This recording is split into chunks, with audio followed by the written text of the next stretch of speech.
क्या मतलब है आपका कि उन लोगों ने साफ इनकार कर दिया?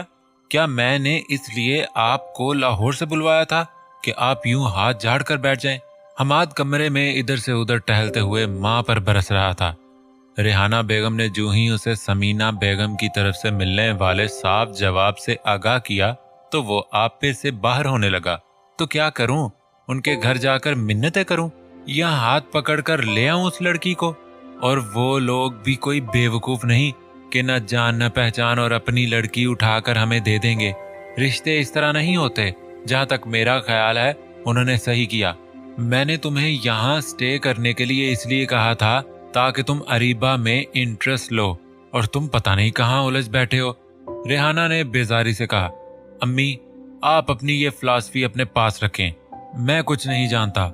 आप एक बार फिर उन लोगों के पास जाएंगी और हाँ करवा कर ही वापस आएंगी। अब ये मैं नहीं जानता कि ये सब आप किस तरह करेंगी। वो अपनी बात पर बजिद था। दिमाग खराब हो गया तुम्हारा। मैं अब वहां नहीं जाऊंगी। बस जरा खूबसूरत है अरूज तो कुछ नहीं, उन लोगों के पास कंगाल हैं। वो लोग हमें क्या देंगे? रेहाना ने नखुवत से मुंह बनाया। तुम उसका ख्याल दिल से निकाल दो और अरीबा के बारे में संजीदगी से सोचो। उसमें हम सबका फायदा ही फायदा है। रेहाना राजदारी से बोली। अरीबा और फरीहा दो ही बहनें थीं और नंदोई के बाद सारी जायदाद की वारिस वो दोनों बहनें ही थीं। इसलिए रेहाना बेगम चाहती थी किसी भी तरह अरीबा उनकी बहू बन जाए, लेकिन बेटा उन्हें हाथ से निकलता नजर आ रहा था और उसके साथ अरीबा की जायदाद भी। जानता हूं मैं आपकी लालची फितरत को, लेकिन आप भी ये बात अपने जहन में बिठा ले कि मैं शादी सिर्फ अरूज से ही करूंगा। कैसे करनी है ये मुझे पता है। वो कमीनगी से मुस्कुराया। मखतूम शाह अपने कमरे से तैयार होकर बाहर निकला तो सामने से रुखसाना बेगम चली आ रही थी। Good morning. मखतूम शाह ने माँ के पास जाकर उन्हें गले लगाया। मैं तुम्हें ही बुलाने आ रही थी, चलो नाश्ता कर लो। सुबह को डाइनिंग टेबल पर अक्सर रुखसाना बेगम और मखतूम शाह ही साथ होते थे। मौज़म शाह अगर हवेली में मौजूद भी होता तो वो जरा लेट उठने का आदी था। सफदर शाह शाजो नादर ही हवेली में पाए जाते थे, वरना उनका बसेरा ज्यादातर शहर या फिर इस्लामाबाद में होता था। वो दोनों एक साथ चलते हुए डाइनिंग रूम में पहुंच गए। रात तुम बहुत देर से घर लौटे थे, नसरीन बता रही थी। शायद 2 बजे का वक्त था। वो रात देर तक घर से बाहर रहने का आदी नहीं था। रुखसाना बेगम के लिए ये कुछ अचंभे की बात थी, इसलिए पूछ बैठी। जी, रात एक इमरजेंसी केस आ गया था जिसकी वजह से लेट हो गया। आप तो जानती हैं मुझे रात गए तक बाहर रहने का कोई शौक नहीं। हाँ, कोई मजबूरी हो जाए तो वो अलग बात है।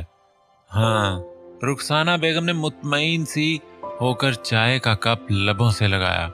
अभी वो नाश्ते से फारिग हुए भी नहीं थे कि बाहर गाड़ियों के रुकने की आवाज आई। ये इस वक्त कौन आया है? मखतूम शाह ने वॉल क्लॉक की तरफ देखा जहां सुबह के 10 बज रहे थे। तुम्हारे बाबा तो इस्लामाबाद कल ही गए हैं। ये वक्त बेवक्त की आमद मौज़म के सिवा किसकी हो सकती है? यकीनन वही आया होगा। रुखसाना बड़बड़ाने के अंदाज में गोया हुई। तभी मौज़म शाह दनदनाता हुआ डाइनिंग रूम में दाखिल हुआ। उसने एक तायराना नजर रुखसाना पर डाली और उन्हें बिल्कुल नजरअंदाज करता हुआ मखतूम शाह धाड़ा। किसकी इजाजत से तुमने हमारे दुश्मनों की मदद की? मेरी समझ में नहीं आता कि तुम इस मामले में अपने खानदान की इज्जत और वकार को क्यों भूल जाते हो? शाह माँ की मौजूदगी का भी लिहाज किए बगैर भाई पर चढ़ दौड़ा। मखतूम शाह ने तहम्मुल से उसकी बात सुनी और फिर रसान से जवाब दिया। पहली बात तो यह है कि इंसानियत की खिदमत करने के लिए मुझे किसी की भी इजाजत की जरूरत नहीं। दुनिया का कोई भी मजहब और कानून किसी मरते हुए इंसान को तड़पते हुए छोड़ देने का सबक नहीं देता। वो मुसीबत में थे और मैंने उनकी मदद की। That's it. तुम्हें इतना हाइपर होने की जरूरत नहीं। ओ माय फुट, ये सबक मुझे मत पढ़ाओ। इंसानियत और खिदमत के लेक्चर जाकर तुम अपने हॉस्टल में देना। यहाँ सिर्फ मेरी मर्जी चलेगी, वही होगा जो मैं चाहूंगा। उसने उंगली उठाकर बरहमी से कहा। तुमने उन लोगों की मदद की है, इसलिए आज के बाद मेरा तुमसे कोई वास्ता नहीं। मेरा कोई भाई नहीं है।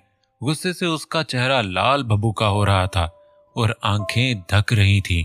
मुझे भी तो कोई कुछ बताए। आखिर तुम दोनों किस बात पर झगड़ रहे हो? रुखसाना अपना सर थामे पूछ रही थी। दोनों भाइयों को इस तरह झगड़ते हुए देखकर वो कांप उठी थी। मौसम, तुम प्लीज यहाँ से चले जाओ। देखो, अम्मी की तबीयत पहले ही ठीक नहीं रहती, उनका बीपी हाई हो जाएगा। मखदूम शाह ने माँ को कांधों से थामते हुए चेयर पर बिठाया। मौसम साइड टेबल पर रखे गुलदान को एक हाथ मारता हुआ वहां से चला गया। गुलदान किरची किरची होकर जमीन पर बिखर गया था। उसे देखो, वो कहाँ जा रहा है? किसकी मदद की है तुमने? अम्मी, वो कहीं नहीं जाएगा, अभी गुस्से में है, गुस्सा उतर जाएगा तो ठीक हो जाएगा। मैं आपको सब बता दूंगा, प्लीज आप रिलैक्स हो जाएं। इस घर में होने वाले आए दिन के झगड़े किसी दिन मेरी जान ले लेंगे। रुखसाना सख्त दिल बर्दाश्ता थी। तुम सब यहाँ खड़े क्या तमाशा देख रहे हो? जाओ सब अपना काम करो। मखदूम शाह ने तमाम मुलाजमीन को मजमा लगाए खड़ा देखा तो बरहम हो गया। नसरीन, ये सब साफ करो जल्दी, लेकिन ख्याल से कांच ना चुभे जाए। वो मुलाजमा को हिदायत देता हुआ रुखसाना बेगम को लेकर उनके कमरे की जानिब बढ़ गया। जैसे जैसे शाम के साए गहरे होते जा रहे थे, जरताज का दिल बैठा जा रहा था। वो जले पैर की बिल्ली तरह इधर से उधर चक्कर काट रही थी। जरताज की माँ बहुत देर से उसकी बेचैनी और गायब दिमागी महसूस कर रही थी। मेरी सोनी धी, क्या हुआ? क्यों इतनी परेशान है? तेरी तबीयत तो ठीक है? उन्होंने पास जाकर उसके माथे को छुआ। जरताज उनकी इकलौती बेटी थी जो बड़ी मिन्नत मुरादों से पैदा हुई थी और उनकी तमाम तर तवज्जो का महवर थी। वो जो अपनी ही सोचों में गुम थी, एकदम ही उछल पड़ी, कुछ नहीं अम्मा, बस यूं ही तबीयत कुछ बोझल सी है। आज स्कूल में कुछ ज्यादा ही मसरूफियत थी, इस वजह से थक गई हूँ। उसने बेदिली से बहाना बनाया। पगली है तू, कितना समझाया तेरे बाबा ने, छोड़ दे ये सरदर्दी, कल को ब्याह कर चली जाएगी, खामखा अपनी जान गिला रही है। अम्मा, दरसो तदरीस कोई खामखा काम नहीं। उसने फौरन बुरा माना। अच्छा चल, जैसी तेरी मर्जी। जरताज का मुंह बनता देकर उसकी माँ ने जल्दी से बात खत्म की। मैं रोटियां डालती हूँ, तेरा बाबा भी जब तक आ जाएगा, फिर खाना खाकर जल्दी सो जाना ताकि थकन उतर जाए। माँ की बात पर जरताज ने सोचते हुए असबात में सर हिलाया। ये ठीक है, जल्दी से सो जाते हैं, सुबह जो होगा देखा जाएगा। रात गुजरते गुजरते अपने आखिरी मराहल में दाखिल हुई तो मीर सजावल के सब्र का पैमाना लबरेज हो गया। अब तक उसके खास बंदे की कॉल नहीं आई थी जिसको उसने जरताज के नहर वाले रास्ते पर पहुंचने की इतला देने की जिम्मेदारी सौंपी थी। मीर सजावल अपने डेरे पर बैठा अब तक ना जाने कितने सिगरेट फूंक चुका था। हाथ में पकड़े ग्लास से वो घोंट घोंट विस्की अपने हल्क से उतार रहा था। जरताज से मुलाकात की तड़प बढ़ती ही जा रही थी। इस बेबसी पर वो बुरी तरह पेजो ताप खा रहा था। अब उसे जरताज के न आने के आसार साफ नजर आ रहे थे। मैं क्यों उसके लिए तड़प रहा हूँ? मीर सजावल चाहे तो एक पल में उसे हासिल कर सकता है। यकदम उसके अंदर के खुद सर और बेरहम इंसान ने सर उठाया। दिल जिससे मोहब्बत का दावेदार हो, उस पर मन मानियां नहीं चलती। दिल ने उसकी सोच से बगावत की तो उसने सर झटक दिया। ग्लास सामने पड़ी टेबल पर पटक कर उंगलियों में दबा सिगरेट उसने एस्ट्रे में मसल दिया जो कि तकरीबन भर चुका था।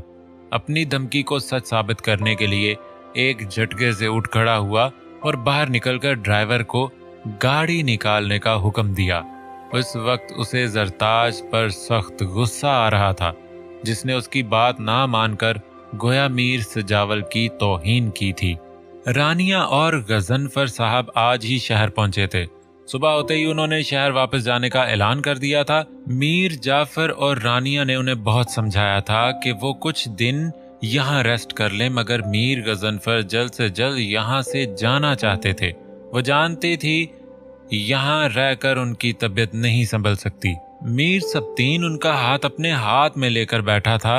रानिया ने उसे खबर नहीं लगने दी थी जब गांव में उनकी तबीयत खराब हुई थी। अब उसे पता चला तो वो बहुत परेशानी के आलम में उनकी खैरियत दरियाफ्त कर रहा था। रानिया, तुम मुझे एक कॉल तो कर सकती थी, मैं फौरन वहां पहुंच जाता। वो खफगी से बोला। भाई, मैं आपको परेशान नहीं करना चाहती थी, और वैसे भी वहां डैडी का अच्छा ट्रीटमेंट हो गया था। आपको पता है डॉक्टर मखदूम शाह बहुत काबिल डॉक्टर हैं और MBBS करने के बाद उन्होंने बजाय शहर में हॉस्पिटल बनाने के गांव में ही खिदमात अंजाम देने को फौकियत दी है। डॉक्टर मखतूम शाह के जिक्र पर सब्तीन ने सवालिया नजरों से रानिया को देखा।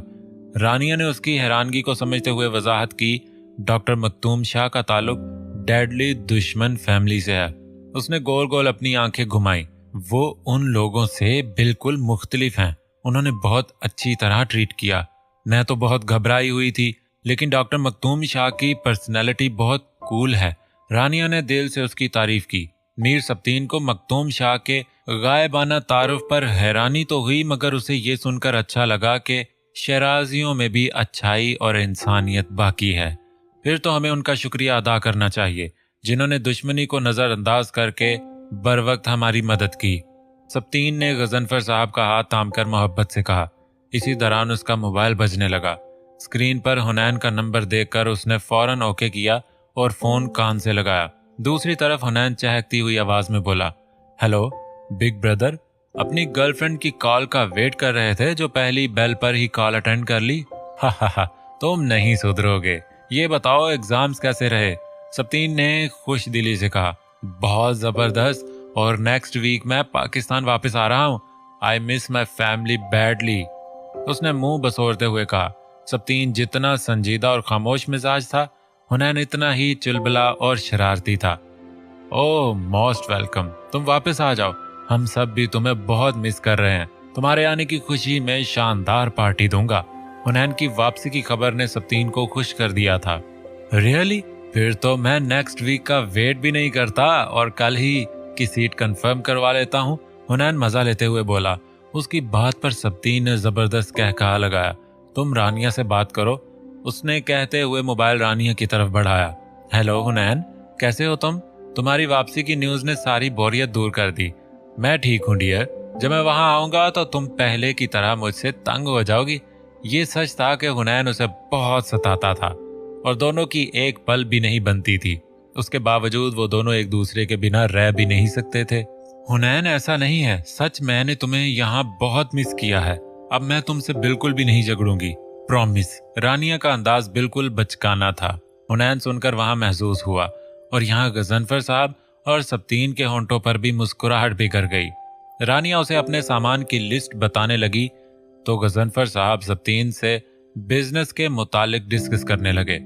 खाने से फारिग होकर जरताज ने इशा की नमाज पढ़ी, फिर तीनों के पलंग एक साथ लगाए और अपने पलंग पर चादर तान कर लेट गई। नींद की वादियों में उतरने तक उसके जहन में मीर सजावल की दी हुई धमकी गर्दिश कर रही थी। याद रखना, अगर तुम नहीं आई तो फिर जो मेरे दिल में आएगा वही करूंगा। रात का तीसरा पहर था जब जरताज को अपने चेहरे पर किसी नरम गरम लम्स का एहसास हुआ। उसने पट से आंखें खोल दी और मीर सजावल को अपने चेहरे पर झुके पाया। बेख्तियार उसके हल्क से चीख बरामद हुई, जिसका गला मीर सजावल ने अपना भारी हाथ उसके लबों पर रखकर घोंट दिया। खबरदार, अगर एक भी लफ्ज अपने मुंह से निकाला, तुम्हारे माँ बाप को हमेशा के लिए अब्दी नींद सुला दूंगा और उसके बाद अपनी रुसवाई की जिम्मेदार तुम खुद होगी। मीर सजावल उस पर झुका, उसके कान में धमकी नुमा सरगोशी कर रहा था। जरताज ने फटी फटी आंखों से उसकी तरफ देखा। मीर सजावल ने उसकी तरफ से पुर इत्मीनान होकर अपना हाथ हटाया और दोनों हाथों में उसको उठाकर कमरे की जानिब ले गया। खुले दरवाजे से वो उसे अपने बाजुओं में उठाए अंदर दाखिल हुआ और बड़ी एहतियात से उसे उतारा, फिर पलटकर दरवाजा बंद करने लगा। साईं, ये क्या कर रहे हैं आप? प्लीज ऐसा मत करें, जरताज ने मुल्तजी अंदाज में आवाज दबाकर कहा। मीर सजावल उसकी इल्तिजा पर खामोश रहा और पलटकर उसके बाल अपनी मुट्ठी में जकड़ लिए। चंद लम्हे उसकी आंखों में देखता रहा, फिर बोला, कहा था ना मैंने, अगर तुम नहीं आई तो मैं वही करूंगा जो मेरा दिल चाहेगा। फिर ये इल्तिजा क्यों? वो तैश के आलम में गर्राया। उसकी आंखों की वहशत से जरताज दहल कर रह गई। अगर मैं चाहूं तो इसी वक्त तुम्हें यहाँ से ले जा सकता हूँ, मगर ऐसा नहीं चाहता, लेकिन तुम मुझे ये सब करने पर मजबूर कर रही हो। मीर सजावल ने जोर से उसे अपनी बाहों में जकड़ लिया। जरताज फड़फड़ा कर रह गई।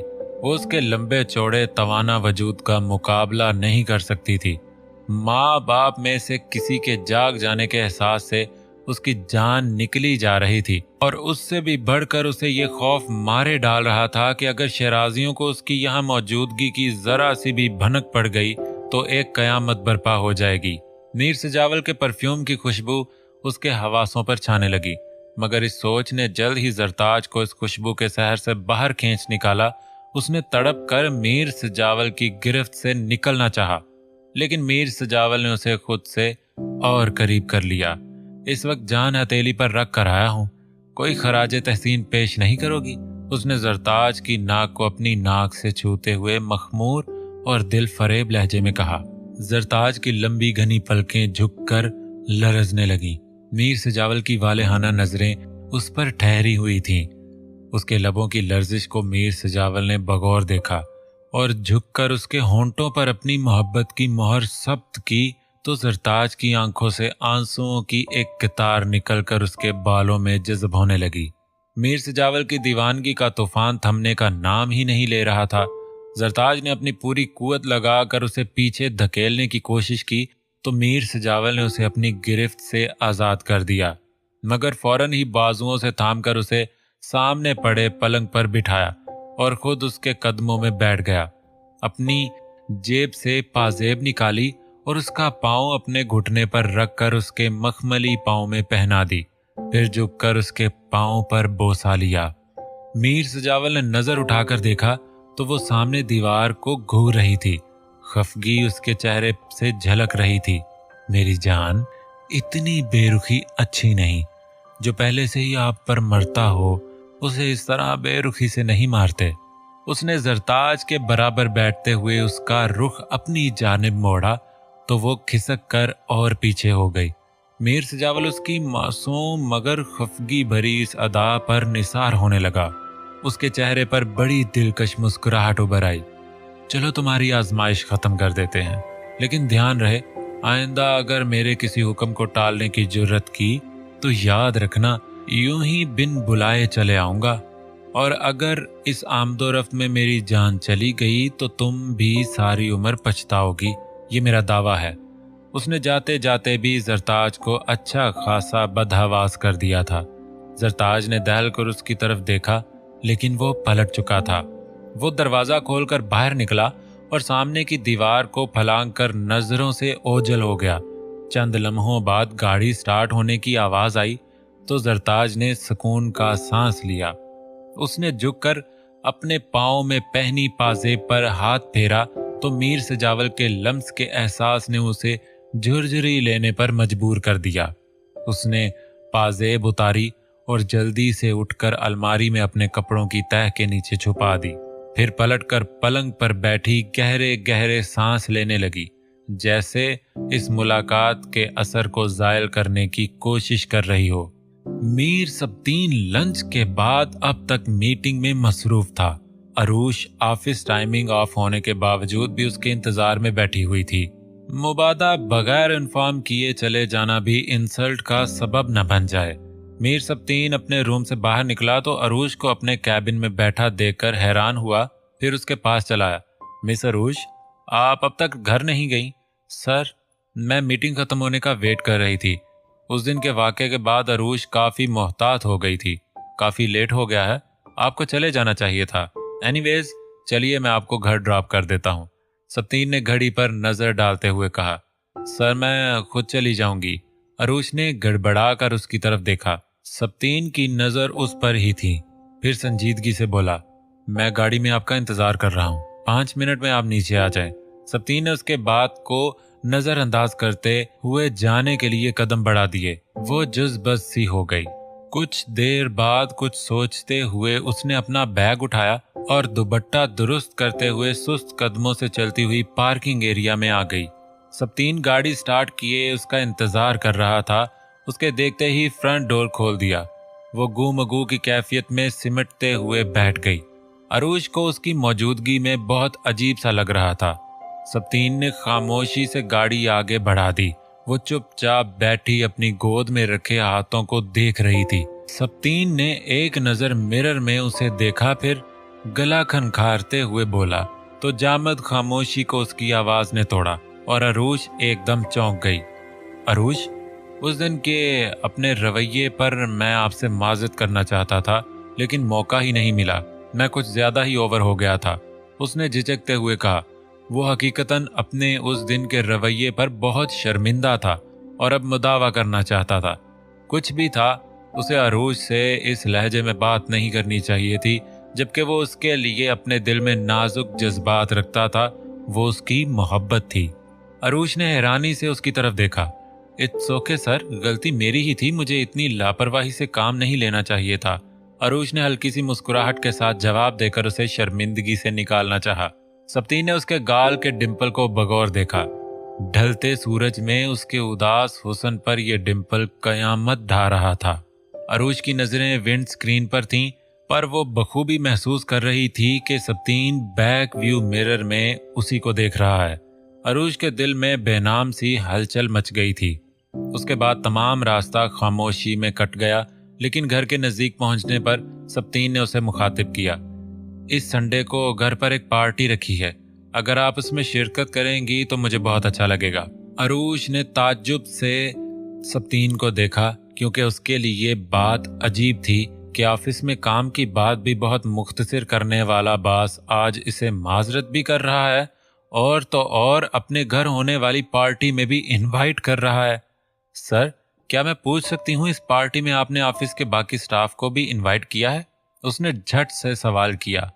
देखिए अरूज, ये पार्टी एक फैमिली गैदरिंग है जिसमें मेरे कुछ फैमिली फ्रेंड्स और रिलेटिव्स शिरकत करेंगे। मैं आपको क्लियर कर देता हूं कि मैं आपको अपनी फैमिली से मिलवाना चाहता हूं। अब इतना तो आप समझ ही गई होंगी कि मैं अपने स्टाफ को तो फैमिली गैदरिंग में इनवाइट नहीं कर सकता। सप्तीन ने कुछ देर तौक़ुफ़ के बाद तफसीली जवाब दिया, तो उसकी बात पर अरूज ने एक बीट मिस की। आज तो इसके तेवर ही बदले हुए थे। अरूज ने कुन अखियों से उसे देखा। सप्तीन ने उसके घर से कुछ फासले पर गाड़ी रोक दी। मुझे पूरी उम्मीद है आप जरूर आएंगी। ऑटोमेटिक लॉक होते हुए भी इसने खुद अरूज के लिए जरा सा झुक कर डोर खोला। अरूज ने बेहद करीब से उसके चेहरे को देखा। सप्तीन के चेहरे पर सच्चे जज्बों के रंग नुमाया थे। मैं पूरी कोशिश करूंगी, ये कहते हुए वो गाड़ी से उतर गई। पीछे मुड़कर देखा तो सप्तीन के होंठों पर बड़ी जानदार मुस्कुराहट थी। अरूज के चेहरे पर धनक रंग उतरे थे जो सप्तीन से पोशीदा न रह सके। थोड़े फासले पर खड़े हमाद के लिए ये मंजर नाकाबिले बर्दाश्त था। गुस्से से उसकी मुट्ठियां भींच गईं। वो घर से किसी काम से निकला था, लेकिन ये नज़ारा देखकर पैर पटकता हुआ वापस लौट गया।